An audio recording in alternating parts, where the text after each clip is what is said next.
Bismillahirrahmanirrahim. Assalamualaikum warahmatullahi wabarakatuh. Alhamdulillah maba'ad. Perkenalkan, nama saya Syahrial Nur. Saya sebagai moderator pada materi kelompok 5, yaitu Novi Arisman dan Lutfia. Jadi materi yang akan dibahas itu adalah karya tulis ilmiah. Jadi pemateri pertama itu adalah Lutfia. Kepadanya dipersilakan. Saya akan menjelaskan tentang hakikat karya ilmiah dan definisi karya ilmiah. Langsung saja, yang pertama, hakikat karya ilmiah. Pengertian dasar, karya ilmiah adalah tulisan yang disusun secara logis, sistematis, dan berdasarkan data. Karya ilmiah bukan sekadar tulisan biasa, tetapi tulisan yang disusun secara logis, berdasarkan hasil pemikiran dan dapat diterima akal. Disusun secara sistematis berarti berpikir dan menyusun gagasan secara teratur dan berurutan mengikuti langkah-langkah yang jelas. Dan berdasarkan data, bahwa setiap argumen dan kesimpulan harus didukung oleh fakta nyata, dapat diuji atau diverifikasi, dan bukan sekadar asumsi atau perasaan. Dibuat untuk menjelaskan gagasan, sebuah ide, pemikiran, atau tanggapan mengenai suatu topik yang ingin disampaikan atau dikembangkan. Gagasan ini bersifat konseptual, masih berupa ide awal, dan dapat dikembangkan dengan data dan teori. Untuk menjelaskan hasil penelitian, yaitu temuan nyata yang diperoleh dari proses penelitian secara ilmiah. Hasil penelitian ini berasal dari pengumpulan dan pengolahan data, dapat dibuktikan dan bukan opini pribadi, serta analisis suatu masalah, yaitu proses mengkaji atau menjelaskan suatu masalah dengan menghubungkan data dan teori untuk menemukan sebab, akibat, dan solusi. Kemudian tujuan karya ilmiah untuk mengembangkan ilmu pengetahuan. Karya ilmiah membantu memperluas, memperdalam, dan memperbaharui pengetahuan yang sudah ada. Setiap karya ilmiah menambah kontribusi kecil bagi pengetahuan dan pengembangan ilmu. Kemudian untuk menyampaikan hasil pemikiran atau penelitian kepada publik, karya ilmiah di sini menjadi sarana untuk melaporkan temuan, ide, atau pemikiran ilmiah agar bisa dibaca, diuji, dan dimanfaatkan orang lain.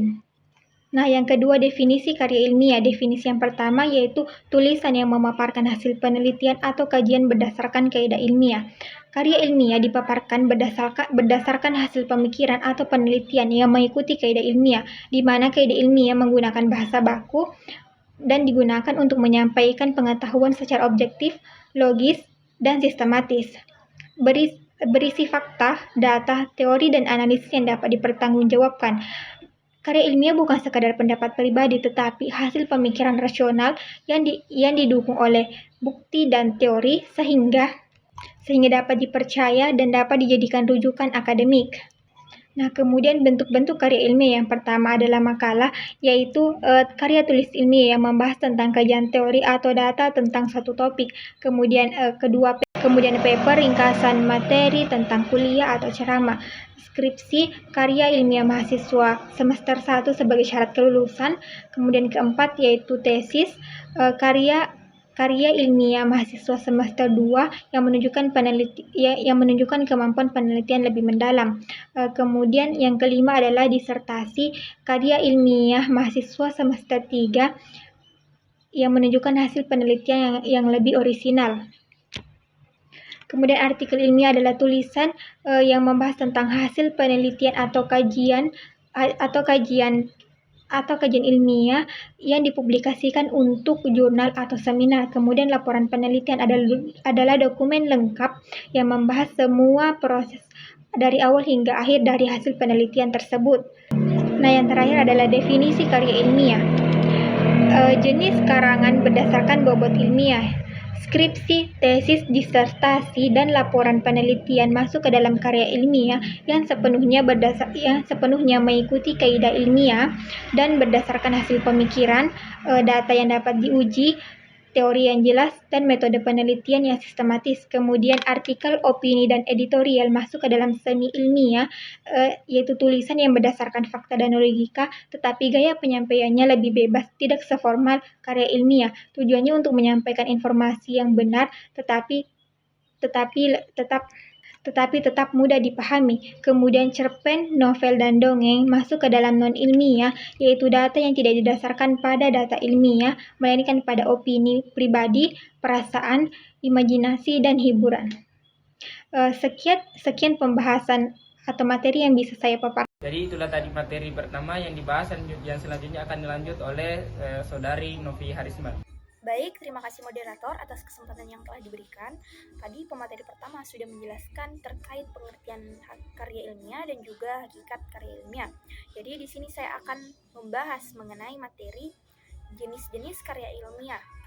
Nah, jadi secara umum itu jenis karya ilmiah dapat dikategorikan jadi dua, yaitu karya ilmiah dalam dunia pendidikan dan juga dalam bidang penelitian. Nah, jadi dalam dunia pendidikan itu ada beberapa jenis-jenis karya ilmiah. Yang pertama, paper.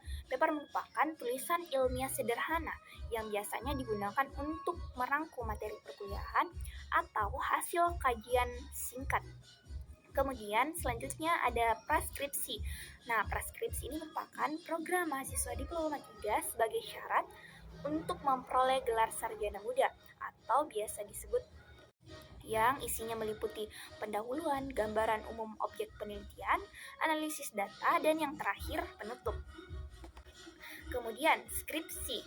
Nah, skripsi merupakan karya ilmiah mahasiswa strata 1 atau S1 yang disusun berdasarkan penelitian dengan menggunakan data dan juga teori sebagai dasar analisis mereka. Kemudian ada tesis. Jadi tesis merupakan program magister yang menuntut penelitian lebih mendalam serta akan memberikan kontribusi terhadap pengembangan teori. Dan yang terakhir ada disertasi. Disertasi yaitu karya ilmiah pada jenjang doktoral yang bersifat orisinal dan menghasilkan temuan-temuan atau teori-teori baru. Nah, selanjutnya karya ilmiah dalam bidang penelitian. Yang pertama, makalah seminar. Jadi, makalah seminar merupakan naskah yang dipresentasikan dalam forum seminar. Yang kedua, naskah ilmiah bersambung. Nah, selanjutnya naskah ilmiah bersambung. Naskah ilmiah bersambung merupakan karya ilmiah yang dipublikasikan secara berseri per bagian atau secara berturut-turut. Kemudian yang ketiga, hasil laporan penelitian. Nah, di bagian karya jenis ilmiah ini berisi proses dan hasil penelitian secara ringkas. Kemudian yang keempat, artikel atau jurnal penelitian merupakan tulisan ilmiah yang diterbitkan dalam jumlah berkara atau bisa kita sebut sebagai ISSN. Jadi ISSN itu adalah singkatan dari International Standard Serial Number. Jadi ISSN ini merupakan nomor identitas yang diberikan untuk terbitan secara berkala. Nah, di artikel atau jurnal penelitian ini memuat ringkasan penelitian secara sistematis atau secara struktur. Nah, jadi setelah saya menjelaskan mengenai jenis-jenis karya ilmiah dalam dunia pendidikan maupun penelitian, untuk membuat hasil karya ilmiah yang bagus, teman-teman perlu mengetahui sistematika karya ilmiah. Jadi yang pertama, sistematika karya ilmiah pada bagian awal. Nah, jadi bagian awal karya ilmiah berfungsi sebagai pengantar sebelum pembaca memasuki isi utama karya kita. Nah, jadi bagian ini diawali dengan halaman judul yang memuat identitas karya ilmiah seperti judul, nama penulis, institusi, dan juga tahun penulisan. Kemudian terdapat abstrak. Jadi abstrak itu merupakan ringkasan singkat dari keseluruhan isi karya ilmiah yang mencakup tujuan, metode, hasil, dan juga kesimpulan penelitian. Jadi secara singkatnya, abstrak merupakan gambaran singkat isi dari karya ilmiah yang kita buat. Kemudian ada kata pengantar. Jadi di kata pengantar ini berisi ungkapan rasa syukur penulis, tujuan penulisan, serta ucapan terima kasih kepada pihak-pihak yang membantu proses penyelesaian karya ilmiah tersebut. Nah, di bagian awal ini juga dilengkapi dengan daftar isi serta daftar tabel, gambar, atau lampiran jika digunakan dalam karya ilmiah. Nah, jadi daftar isi itu menampilkan struktur keseluruhan isi tulisan yang digunakan untuk pembaca melihat alur dan halaman pembahasan. Kemudian ada daftar tabel, gambar atau lampiran. Nah, ini berfungsi untuk mendukung visual yang digunakan dalam penulisan karya ilmiah. Nah, tadi saya sudah menjelaskan mengenai sistematika karya ilmiah pada bagian awal. Sekarang kita masuk ke bagian isi atau inti. Nah, jadi yang pertama, pendahuluan. Pendahuluan itu biasanya berisi mengenai penjelasan latar belakang masalah, kemudian merumuskan masalah, atau yang biasa kita kenal sebagai rumusan masalah, atau pertanyaan penelitian. Kemudian ada penjelasan mengenai tujuan dan manfaat penelitian tersebut. Serta kemudian yang kedua, kajian teori atau landasan teori. Nah, jadi di bagian ini biasanya memuat teori, konsep dan juga definisi dari para ahli yang mencantumkan referensi yang relevan sesuai dengan apa yang kita gunakan, yang menjadi dasar untuk menganalisis data. Nah, di kajian teori ini merupakan dasar untuk menganalisis data.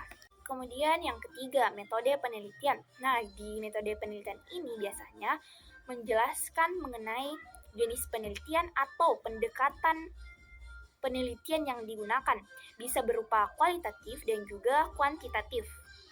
Nah, kemudian pendekatan kualitatif itu merupakan jenis penelitian yang menggunakan angka atau data statistik. Kemudian, pendekatan kuantitatif. Pendekatan kuantitatif merupakan penelitian yang menggunakan kata-kata, makna, dan juga deskripsi, bukan berupa angka. Kemudian, di metode penelitian ini terdapat atau memuat teknik pengumpulan data, bisa secara observasi, wawancara, ataupun pengisian kuesioner, dan menjelaskan lokasi, waktu penelitian, dan juga subjek penelitian. Nah, yang keempat, hasil penelitian. Di bagian hasil penelitian ini, kita dapat menyajikan data seperti tabel atau grafik atau narasi. Kemudian tidak menjelaskannya secara panjang, tetapi hanya memaparkannya secara temuan yang kita dapatkan. Nah, kemudian yang terakhir, bagian pembahasan. Nah, di bagian pembahasan ini berupa menghubungkan antara temuan dan teori yang digunakan. Kemudian, menjawab rumusan masalah secara ilmiah. Kemudian, sistematika karya ilmiah bagian penutup. Yang pertama, di bagian penutup ini terdapat kesimpulan. Jadi, kesimpulan merupakan jawaban langsung yang terdapat pada rumusan masalah yang ditulis secara singkat, padat, dan berdasarkan hasil penelitian, dan tidak bisa atau tidak dapat menambahkan informasi-informasi baru. Kemudian yang kedua, saran atau rekomendasi. Jadi, merupakan yang ditujukan kepada peneliti selanjutnya, masyarakat, pemerintah, ataupun pihak-pihak yang terkait, yang berisi tindak lanjut atau perbaikan berdasarkan temuan penelitian. Nah, kemudian yang ketiga, daftar pustaka. Jadi, daftar pustaka ini merupakan seluruh sumber yang digunakan atau referensi yang digunakan. Kita harus mencantumkan hal tersebut yang dapat berupa buku, jurnal, artikel, dan juga dokumen resmi. Nah, kemudian penulisan daftar pustaka tersebut ditulis sesuai format tertentu, yaitu Chicago Style atau MLA, dan lain sebagainya. Tetapi pada umumnya kita memakai Chicago Style, dan di bagian daftar pustaka tersebut kita harus konsisten dan sesuai dengan citasi dalam isi tulisan. Jadi, kita tidak boleh mengambil referensi lain yang tidak sesuai dengan isi pembahasan kita dalam karya ilmiah. Kemudian yang keempat, lampiran. Nah, lampiran ini biasanya berisi dokumen pendukung seperti foto, kuesioner, atau hasil wawancara dan surat izin yang disertakan sebagai bukti penelitian. Nah, kemudian yang terakhir indeks. Jadi indeks merupakan daftar kata atau istilah nama yang ada dalam laporan. Jadi indeks ini biasanya seringkali kita temui di dalam buku-buku. Jadi indeks itu berisi daftar kata atau istilah. Nah, di dalam indeks tersebut kita dapat mengetahui apa arti dari kata tersebut atau istilah tersebut. Adapun kesimpulan dari materi pembahasan mengenai karya ilmiah adalah berbagai bentuk karya ilmiah memiliki fungsi dan tingkat kedalaman yang berbeda, mulai dari makalah dan paper yang bersifat ringkas hingga skripsi, tesis, dan disertasi yang bersifat penelitian mendalam. Semua bentuk tersebut bertujuan menyajikan informasi secara sistematis, dapat dipertanggungjawabkan dan mendukung perkembangan ilmu pengetahuan. Baik, itulah tadi penyampaian materi dari saya. Saya harap teman-teman semua dapat mengerti dan memahami penjelasan yang saya sampaikan. Saya serahkan ke moderator. Ya, itulah tadi materi tentang karya tulis ilmiah yang dibahas oleh kelompok 5, yaitu Novi Arisman dan Nokia. Semoga apa yang dijelaskan oleh beliau semoga bermanfaat untuk kita semua. Saya sebagai moderator, terima kasih untuk perhatiannya.